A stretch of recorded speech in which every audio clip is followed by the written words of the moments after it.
Let me tell you about our modified Joel Salatin's broiler tractor and why we like it so much. Hi, I'm Pedro and welcome to San Isidore Homestead. There are plenty of YouTube videos on Joel Salatin's chicken tractors, and so I've been reluctant to post one of my own, but ours have been so successful and we like him so much that I figure this is a time to talk about what we have. So what is so special about our chicken tractors? Very simple. They're smaller, therefore they're lighter, and that allows us for greater maneuverability. Is that a word? Maneuverability.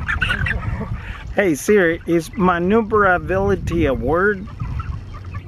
Alright. So what that does for us is greater maneuverability. Being in a permaculture system where things are not always necessarily in a straight line, maneuverability becomes a big deal.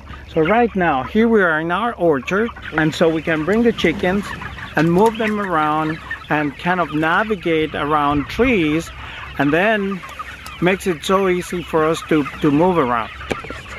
And for comparison, Joel Salatin's chicken tractors are, I believe, 12 feet by 10 feet. And obviously, well, you can calculate that'll be about 120 square feet, right? So ours, on the other hand, are 8 feet long by 5 feet wide, making it 40 square feet. So that is 1/3 of the size of what Joel Salatin uses. I believe Joel Salatin's tractors can host 75 to 100 chickens. In ours, we're hosting between 25 and 40 chickens, give or take. And so that is what we are doing now. Right on this one we have 42 chickens now. And they have plenty of room. We're moving them daily. They're 6 weeks old now, so they have 2 more weeks to go. But starting next week, week 7 and week 8, we're going to be moving them twice a day. So they're always exposed to fresh grass and fresh pastured. And more importantly for us, they're doing that work of fertilizing the orchard here. So they're serving several purposes simultaneously.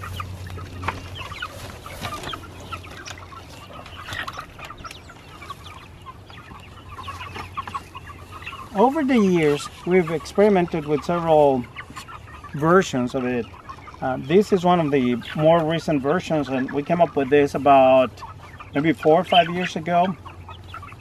We wanted to make him really light. So what we did with this model was, as I said, they're 8 feet long by 5 feet wide, and then it's about 2 feet tall. However, with this model, which we wanted to make it lighter, we went with a little bit of a slant here. So I can't remember the exact dimensions of these, but I know that in the back we have 2 feet, and here it must be something like 28 to 30 inches. But having this slant allows us to have just put a tarp on top.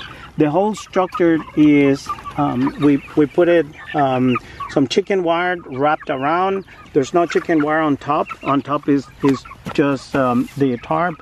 We did put a support here in the middle, kind of to divert the water. So the whole point of this slant is when it rains, the water will move in the back, and it works fine, even though there's a little bit of side. Oh, I have another crossbar here that I put also to provide more support to the tarp.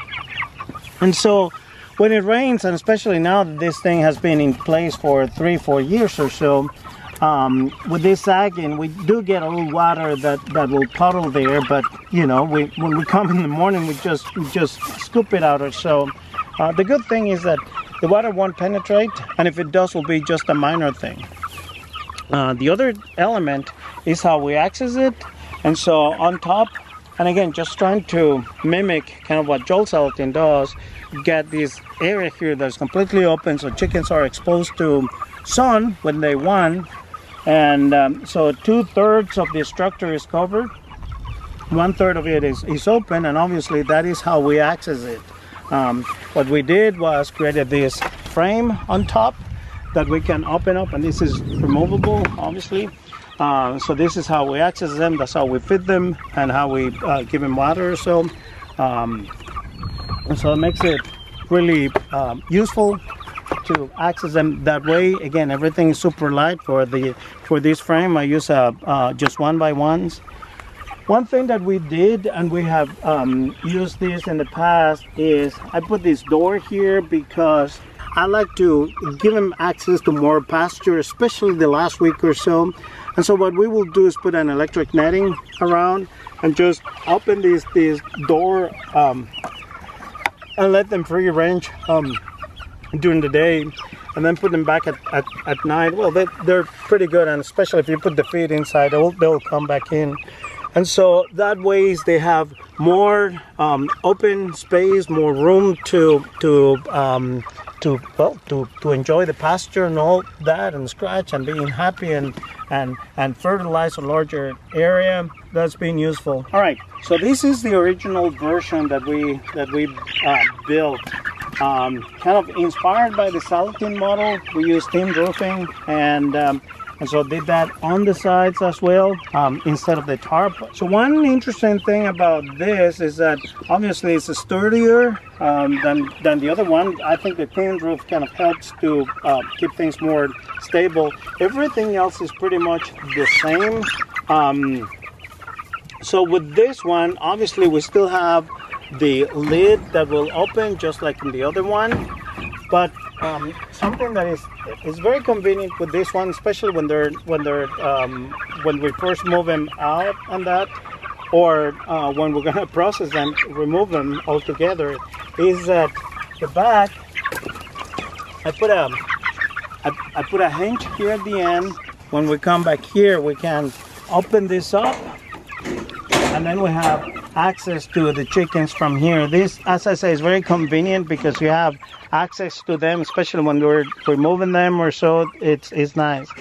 The only drawback of this version is that it is a little heavier than the other one. Another element that we added to this to increase maneuverability was to have a little bit of a skid here at the end. So we let this last piece of wood protrude out and cut in an angle, so when we lift them, we can move them easily and drag them very easily. So one difference, this obviously being small, we don't need a dolly like most people do in the Salatin style. So when they're going to move the chickens, we have to come with a dolly in the back, get it under, lift it, so you get some kind of you have some wheels on it to help you move things. But in our case, they're light enough, and I think the skids also help to get them move and navigate around. So we are in a fruit orchard. We have all these trees around here. We have mulberries, we have more mulberries, we have apples, we have peaches, we have all sort of things, and we have black locusts, and we have some nitrogen fixing trees over here. And so this is a great place to move the chickens. But obviously we have all these hurdles all around. We have trees, and we have to navigate that. But the beauty of these chicken tractors is that they're very light, and we can essentially squeeze or navigate our way around those trees. Therefore, we can bring in all the fertility that we need, have the chickens. The chickens will be eating the pasture. We have a very nice pasture here with all sort of different species that chickens love, and so they're all contributing to the well-being of the trees and the chickens and the pastures. A win-win situation. Of course, we want to know the chickens' perspective, because after all, they're the ones who live here. And so Mr. Chicken, how's life? For a 6-week-old chicken, you look pretty good. Yes, you do look pretty good. I know you want to go back. Who's this guy looking at me? I hope this video has been useful to you. If that's the case, please consider hitting the like button. That will help us greatly. Also, if you have comments or questions, feel free to write them below. I'll be more than happy to respond. More importantly, I hope that you come back and visit us again. Until then, may God bless you.